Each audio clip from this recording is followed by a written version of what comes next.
Electoral Commissioner charged. Isifu leaves PPP for Pangu. And over 100 NHC staff sacked. This is the National MTV News with Helen Sayer. Good evening and thanks for joining us for Saturday's news. The Waigani District Court has imposed tough bail conditions when allowing Electoral Commissioner Patilius Gamato out on a court bail of 3,000 kina.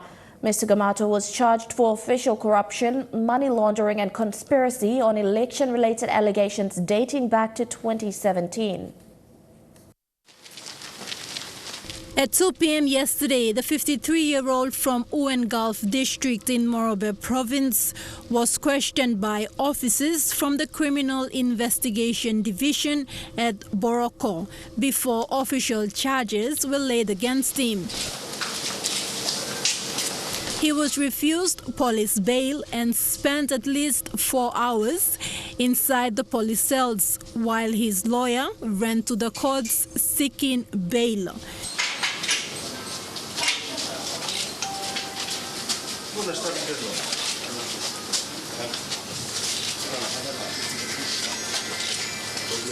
At 6:30 p.m. yesterday, District Court Magistrate Ernest Wilmot granted a 3,000 kina court bail on grounds that Mr. Gamato was a departmental head and needed to be out on bail to perform his constitutional duties. He was finally released from the police cells at 8 p.m. last night.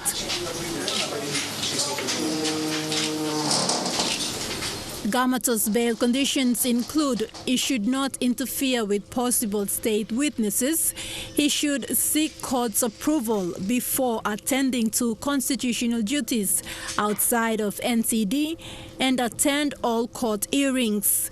Considering his position as a departmental head, court orders were made to have Gamato's bail amount deposited into the District Court Registry and later paid through the Department of Finance, as the decision was made on Friday after all government offices were closed. The allegations in this matter involve over 184,000 kina that was found in a car the NCD election manager in 2017, Terence Hitanu, was driving. This matter is expected to be listed for mention later this month. Tekla Gunga, National MTV News. A woman charged with 84 counts of dealing with stolen properties, including stealing charges, has been committed to stand trial at the Waigani National Court. 28-year-old Vavine Elizabeth Emil from Kavieng in New Ireland Province is accused of fabricating 21 invoice payments and transferring over 127,788 kina into her personal account. Police alleges that Emil committed the offence between May and December of 2018 while she was working as the accounts clerk for Crema Osenko PNG Limited, a sub-company with Oriental Consultants Global Company. Yesterday, Senior District Court Magistrate Cosmas Bidar ruled that the evidence against Emil was overwhelming and committed her to stand trial. There is a new addition to the Pangu Party, bringing the number up to 26. Wiwek MP Kevin Isifu today announcing his move to Pangu, leaving behind People's Progress Party. Mr. Isifu stating that his move was for the good of his district and that he had informed party leader Sir Julius Chan and he had been released. Isifu's move has, however, caused a stir in the People's Progress Party ranks. Formerly a member of the People's Progress Party, the Wiwek MP's move to the Pangu Party strengthens the stronghold in the cabinet, with the longest party member welcoming him in his address on behalf of the party leader James Marape. On behalf of the Greater Pangu and on behalf of our party leader and Prime Minister and Deputy Leader and Governor from Morobe, we welcome new addition to the party, Honorable Kevin Isifu, member for Wiwek, to join the Pangu Party ranks. Communications Minister and Finchafan MP Rainbow Paita said the move will strengthen Pangu's Momase stance and welcomed Isifu to the party. He said it's a political decision he's making. So that, I think, summarizes his position coming from. And then Pangu is having a very strong base in Sipik region and Momase. So Pangu Party and Party Momase, so Mausman Lemet come back. Mr. Isifu said it was not a political decision on his part on moving from PPP to Pangu. Isifu maintains his decision is not of his own interest, but for the good of the people. WIWEC STs allows him to freely work with other CPIC MPs. After so many consultations with my supporters, with my people of WIWEC, representing different agencies and different sectors of my electorate, I would like to inform you that I have now made a decision to join Pangu Party. My decision to join Pangu Party, it's not out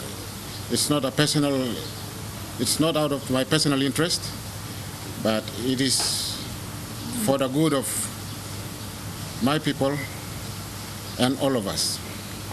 Isifu went on to acknowledge Sir Julius, the party leader of PPP, for mentoring him during his political career. With respect to Sir J, who is one of the oldest parliamentary leaders in this country, I would like to thank him for mentoring me as a first-time politician. I give credit and I acknowledge him for his contribution to my leadership. Meanwhile, the news has come as a shock for the People's Progress Party executives as they were not aware of the members' move. Speaking to Emtv News, Moses Carr, PPP General Secretary, said the party was not aware of his move but would not restrict him from leaving the party. Annette Cora, National Emtv News. Over 100 staff of National Housing Corporation have been terminated from the department. National Housing and Urbanization Minister Justin Tichenko announced this yesterday. Tichenko says the department is putting in a new workforce structure to cut costs and be effective. We want to get rid of that log, says Minister for National Housing and Urbanization, Justin Tichenko. Tichenko says the total staff then was 322, but now they have a staff of 219. In ensuring that we finally get the best outcome for our people and for housing in the long term and having professionals in those positions.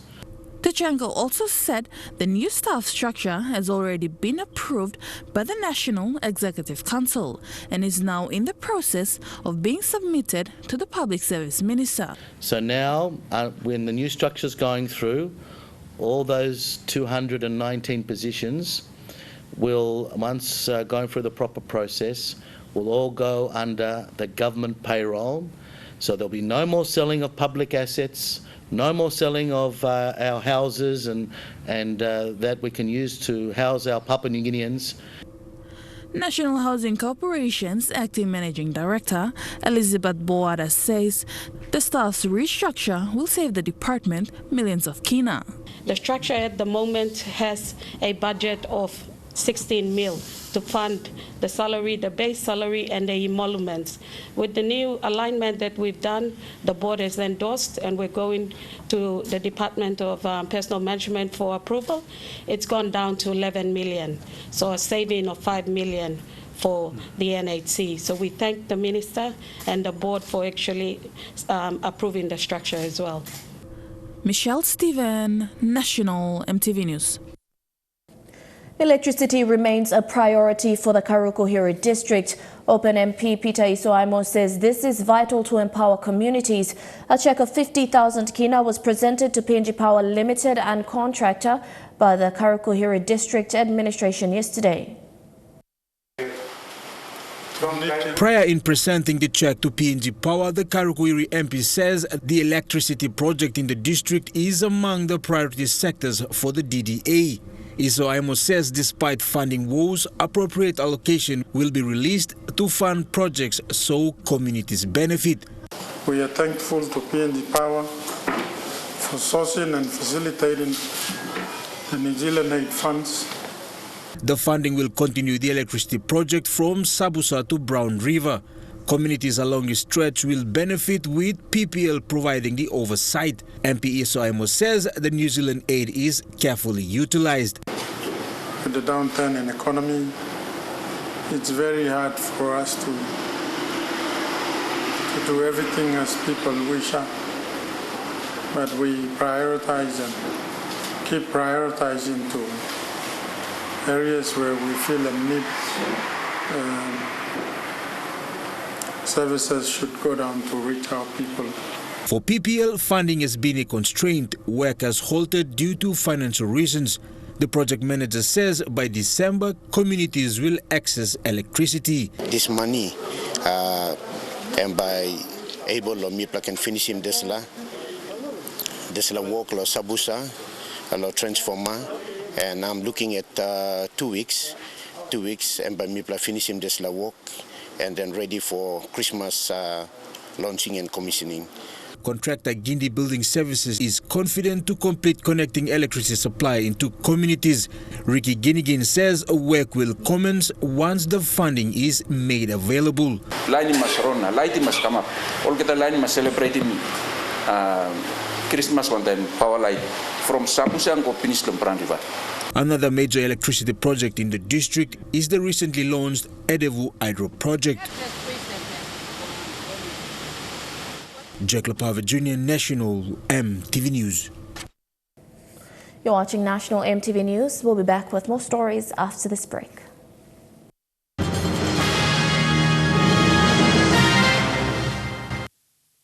Welcome back. The dusty, barren grounds of Tavana and Valar Ward at the foot of the volcano in Rabaul district makes an unlikely spot for rice farming. But on the volcanic soil, small paddy fields are emerging. It is part of a disaster mitigation program by disaster-oriented organizations to educate the people about food production and food security in a disaster-prone area. At Tavana and Valaur wards, a few kilometers on the outskirts of Rabaul town, a few villagers have gathered at a paddy field to harvest their rice they planted 3 months ago.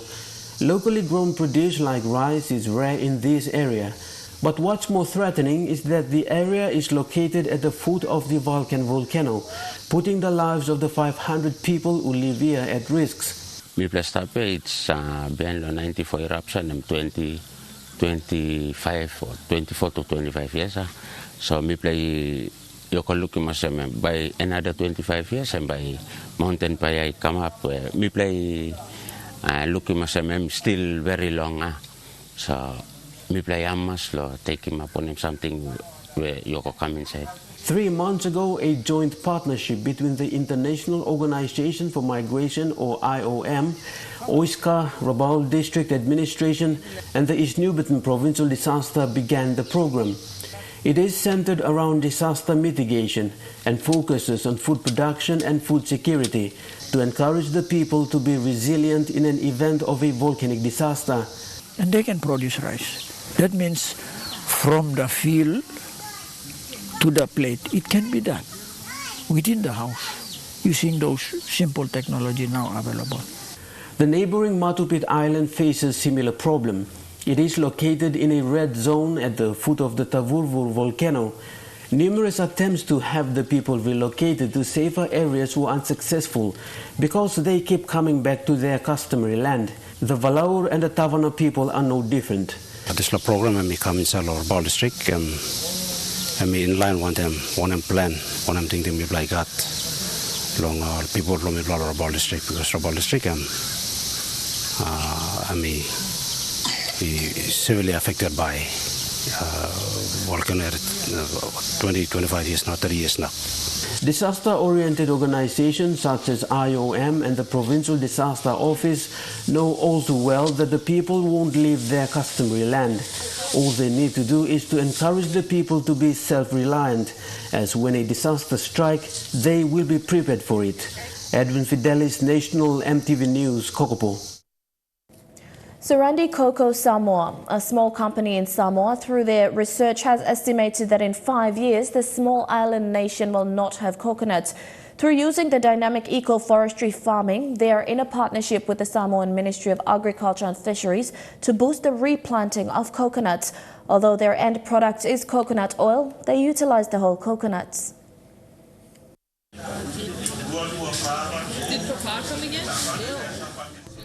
As a company that produces coconut oil, Surandi Cocoa Samoa has predicted that in 5 years' time, the country won't have any coconuts. This is because all the trees were planted decades ago, and there hasn't been a massive replanting boost, particularly for coconuts. The coconuts that we're finding at the moment are like very, very, very small. So this system is that we've decided to use the dynamic agroforestry system through our partnership because we, as an organic ambassador, we feel that the mixed cropping minimizes the diseases. Surandi Cocoa Samoa is a joint venture of a local company, Pacific Oil Samoa, and Dr. Bronner's, which is the biggest soap-making company in the U.S. Over the last 3 years, they have transitioned to become organic and fair trade coconut oil source for smallholder organic farmers. So we've tried to demonstrate that with the mulching that every tree is useful. So we have all the other plants that we use as biomass, and then when you maintain them or prune them, you let it fall under the ground. So it's giving back to the soil and it's protecting the soil in a mulching form, like other byproducts, which is when we're milling the copra to produce the oil, there's a copra meal. So the copra meal is for animal feed. So some people are buying it for the cattle and pigs, and we also export that to Australia. And then we have a dryer also at the company. It dries the coconut to become copra, and we use the coconut shell, for firewood. And so there's mountains of coconut shells at the office. So we've turned them into charcoal. Besides challenges of suppliers' consistency, the struggle now is to get coconuts to produce the oil. They are trying to utilize everything from the coconut. This is why they have gone back to the replanting and strategizing with the farmers. That there's actual potential market for coconuts, really, and we're struggling now to get coconuts to produce the oil, and we're trying to utilize everything from the coconut as you can see, and as I mentioned before, our byproducts, which for our farmers they could use because they husk and sell it to us, so they can use the husk. As Samoa works to boost the regrowth of their new coconuts, this fruit provides more than just food for island nations. Lilian Sopera Kinea, National Emtv News. A new partnership to support students from 4 provinces in the PNG LNG project has been announced. Operator of the PNG LNG project, ExxonMobil PNG, and NGO, Business and Professional Women's Association, launched a scholarship program aimed at supporting students from Hela, Southern Highlands, Gulf and Central provinces. The scholarship aims to further the education for students in these provinces across vocational schools, technical colleges and universities throughout the country. A minimum of 30 scholarships will be awarded to students with relevant entry-level qualifications from across PNG LNG project areas in 2020, made possible by a 300,000 kina grant from the PNG LNG project. According to ExxonMobil PNG Managing Director Andrew Berry, ExxonMobil PNG is committed to building human, social and economic capacity in a way that benefits people, communities and businesses over the long term. This partnership is chartering new ground for BPW as it now adds male students to their scholarship, which has never done before. A non-government organization, Soroptimist International Port Moresby, that deals with helping women and girls through various educational programs, hosted a gala dinner to raise funds to purchase a land where a training center will be built for women and girls. SI Port Moresby was chartered in 2005 and since then has been visiting communities to teach and educate women and girls. President Rosa Manoa says one of the things that SI Port Moresby is looking to assist women and girls in is health. Soroptimist International Port Moresby has reached a few centres in PNG since 2005, providing vital education services for women and girls in communities covering Ramu, Port Moresby, Lae and Wewak-Sun. SI Port Moresby has 26 members who work on voluntary basis with no paid employment. Just having women involved, it empowers them. Provides them the opportunity to network with women, people with like-minded ideas. It builds up the passion in someone. It also looking at educating. So when they're educated, they feel empowered to actually go out there, look for work, provide for their families. They find that that's an option and another opportunity for them. SI Port Moresby program covers education programs in settlement for women and girls, cooking and sewing programs, and providing clean and safe water for women and girls to have access to. SI Port Moresby, through donors, has supplied water tanks to schools and communities.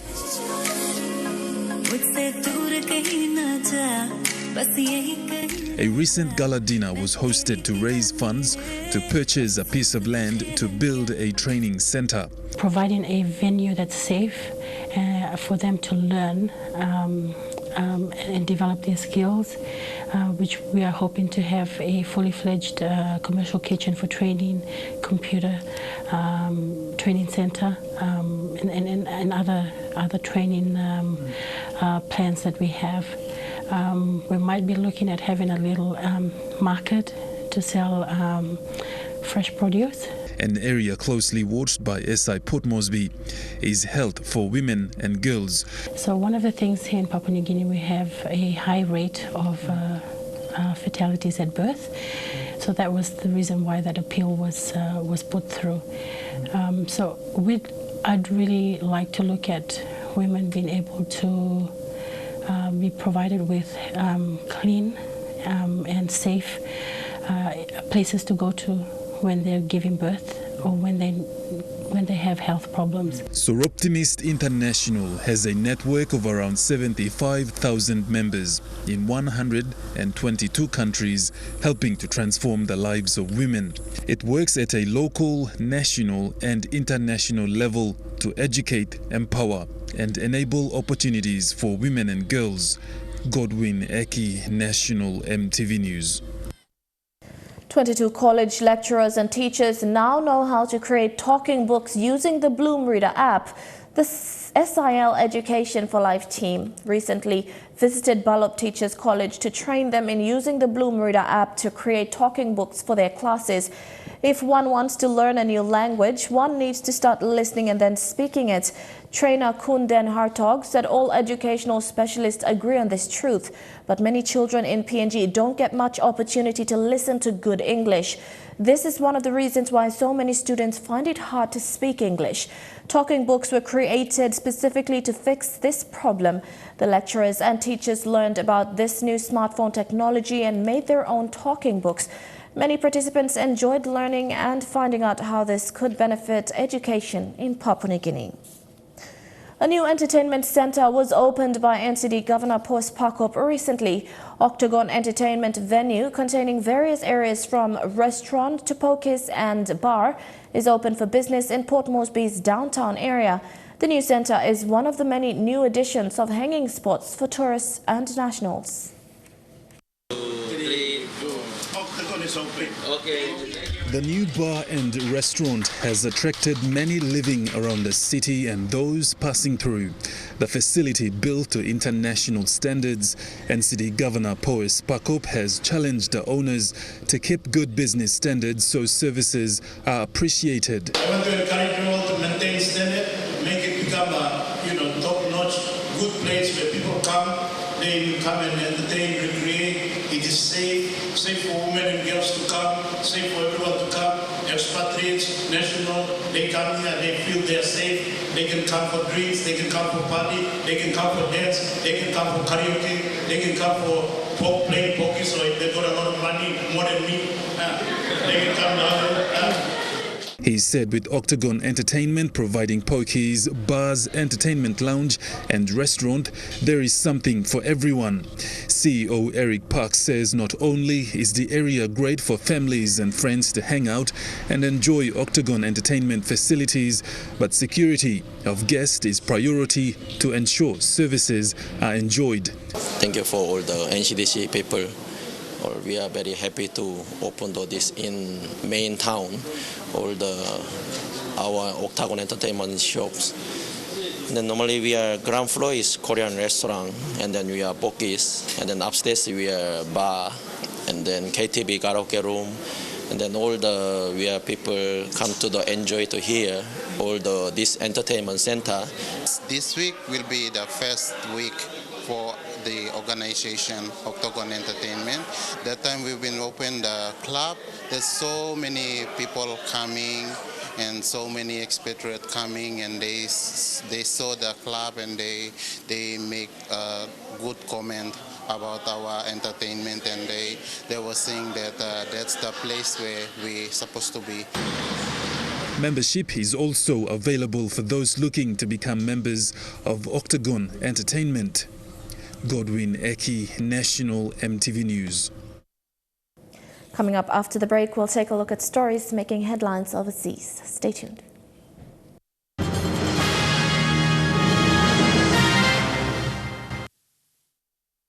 Welcome back to the news. Turning overseas, after intense negotiations in the run-up to a summit of European Union leaders, Johnson and European Commission President Jean-Claude Juncker announced that they had struck a deal. Juncker said the deal meant there was no need for a further extension, although any decision would have to be made by the member states. His first European summit and now, most probably, his last. Rarely has a British Prime Minister been so popular in this company as the moment Boris Johnson signed an agreement to leave.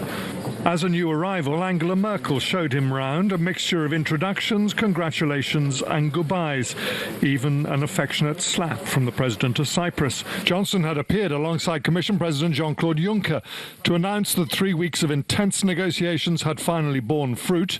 We have a deal. And, importantly for the British, that the October the 31st deadline may yet be met.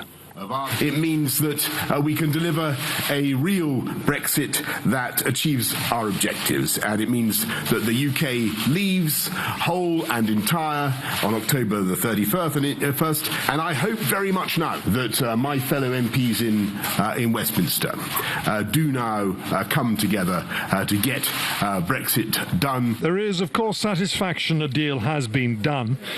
But as European leaders emerged from their discussions, the talk was of regret. What I feel today is, frankly speaking, sadness. Because in my heart, I will always be a Remainer. And I hope that if our British friends decide to return one day, our door will always be open. If Boris Johnson has the votes in Westminster, the UK will leave the EU in almost exactly 2 weeks' time. Aboriginal remains believed to be 750 years old have been returned to a site in mid-north coast of New South Wales. The bones were found in 2017 during excavation work by a retired couple planning to build a new home. Instead, the property was bought by the New South Wales government and turned into a memorial.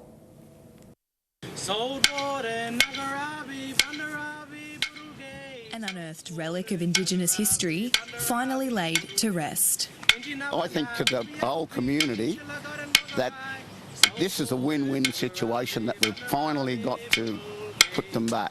Terry and Joanna Walker discovered the human remains 2 years ago during earthworks for their new home at Nambucca Heads. It quickly put an end to those plans. And from day one, we were not going to build on an Aboriginal burial site.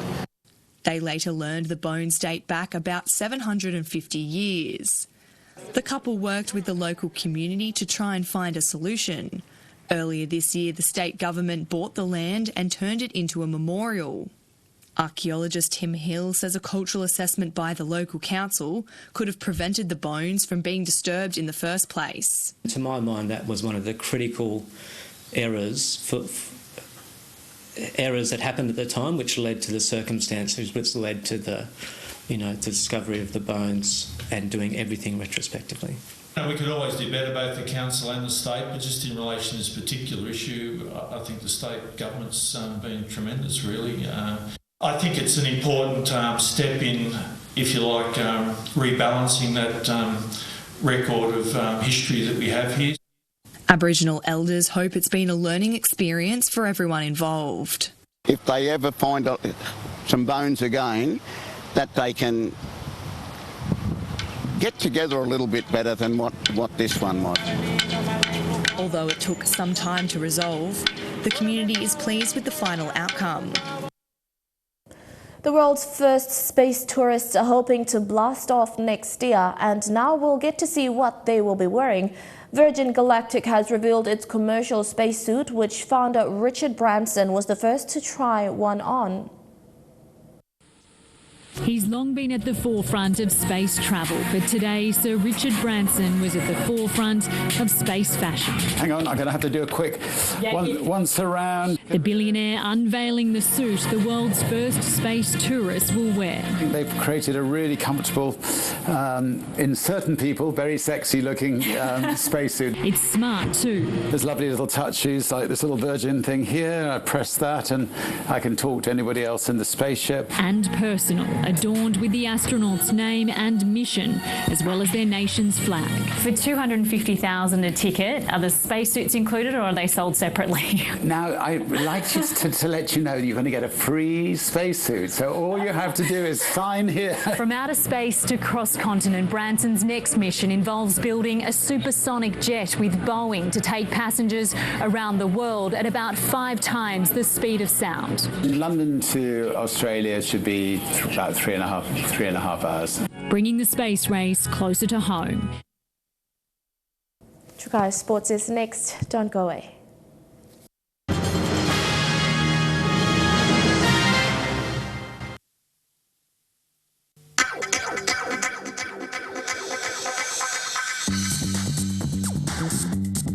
Chukai Sports.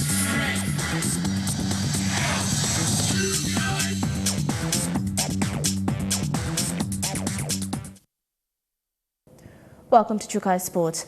The International Rugby League, formerly the Rugby League International Federation, is setting out to expand the number of international test matches and tours in the next 10 years. This was made known by the International Rugby League Southern Hemisphere General Manager Jeremy Edwards. With Papua New Guinea having a substantial growth in the international scene in Rugby League, the International Rugby League, formerly the Rugby League International Federation, is embarking on growing the game to involve more international fixtures post-season over the next 10 years.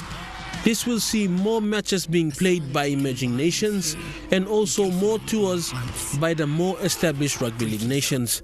We're in the Federation, we're working on a 10-year calendar out to 2030 and what that looks like, and then within that calendar placing certain events, whether it be Great Britain Lions or even emerging nations, We've got a lot of other Pacific Island and Asian countries around here are starting to play rugby league as well. So how can we get those guys into a regular tournament as well, both men and women? But with Papua New Guinea men's and women's national teams slated for more international exposure, the officials also need the same exposure. Referees from Papua New Guinea also need to have international exposure so that their standard can grow the game. And on the back of that, also looking at referees programs. You know, why don't we have a Papua New Guinea referee at the World Cup? Why don't we have it? Well, there is no good reason why we don't. The reason is we haven't got that program set up yet at the moment to get the referees into that program, and that's ultimately what we want to do. Be able to do that and showcase, you know, not only players but also the officials as well. With the Papua New Guinea LNG Kumuls taking part in the Oceania Cup this year, the International Rugby League is looking to include the women of Oceania as well in the Oceania Cup. At the moment, not all the Oceania countries have an established women's competition. But once the women's competition picks up momentum, a Oceania Cup for the women will take place in the future. In time, in the not too distant future, we'll probably develop an Oceania Cup for the women's. At the moment, it's just the men's on just the men's, and we bring the girls along in part of the development, because not every nation yet is right up to speed in the Pacific here with a girls team. Fidelis Sukina, National, MTV Sports. The Six Nations Netball Tournament, which is an annual event, is set to start tomorrow in Singapore. Six nations participating in the tournament are hosts Singapore, Papua New Guinea, Namibia, Tonga, Cook Islands and Ireland. 2019 Pacific Games gold medal team Cook Islands is the current champion of the last Six Nations tournament, who are looking to take back-to-back wins this year. The event is the first international tournament for PNG after the Pacific Games and the national titles that was held in Goroka this year. PNG is currently placed 4th in the Pacific and 20th in the world. We'll be back with more sporting updates after these short messages. Don't go away.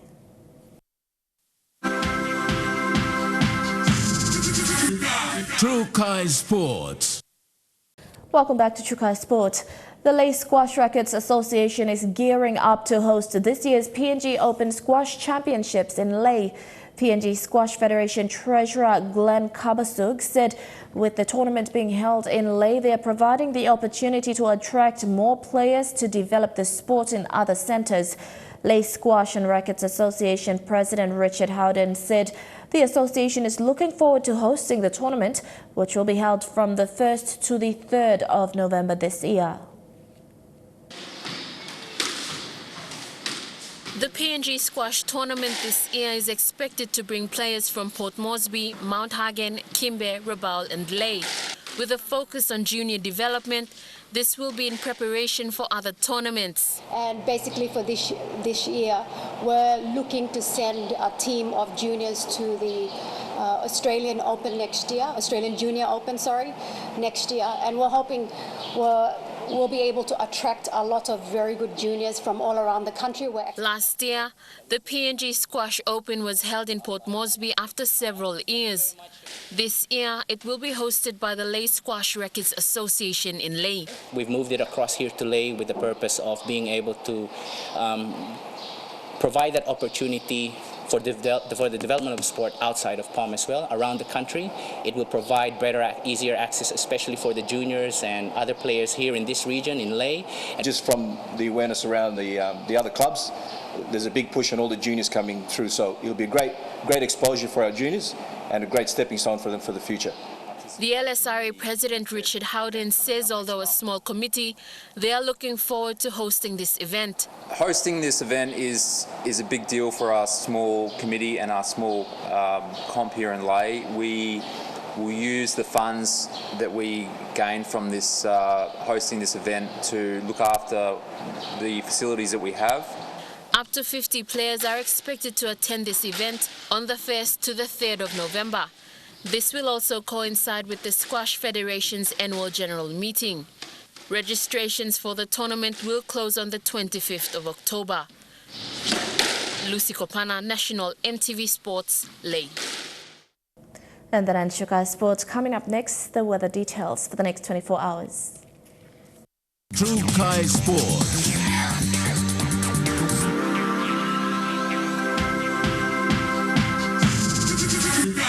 True Kai Sports.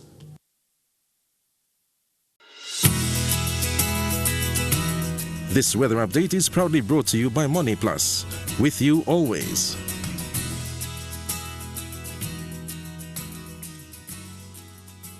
A look at the weather forecast for tonight and tomorrow in the southern region. Mostly fine in Port Moresby, fine and sunny in Daru. Rain drizzles in Kerema, mostly fine in Alatau, and fine weather in Popondetta. In the Mamase region, mostly fine with chances of light drizzles in Lae, mostly fine weather in Medang and Wewak, and rain showers in Whanimore.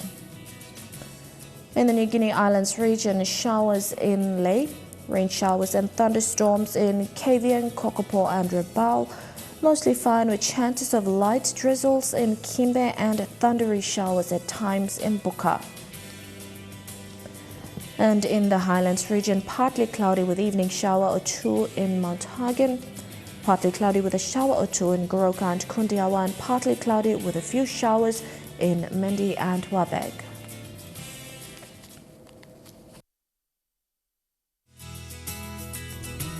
This weather update is proudly brought to you by Money Plus. With you always. And that's been National MTV News this Saturday. Have a pleasant evening. Good night.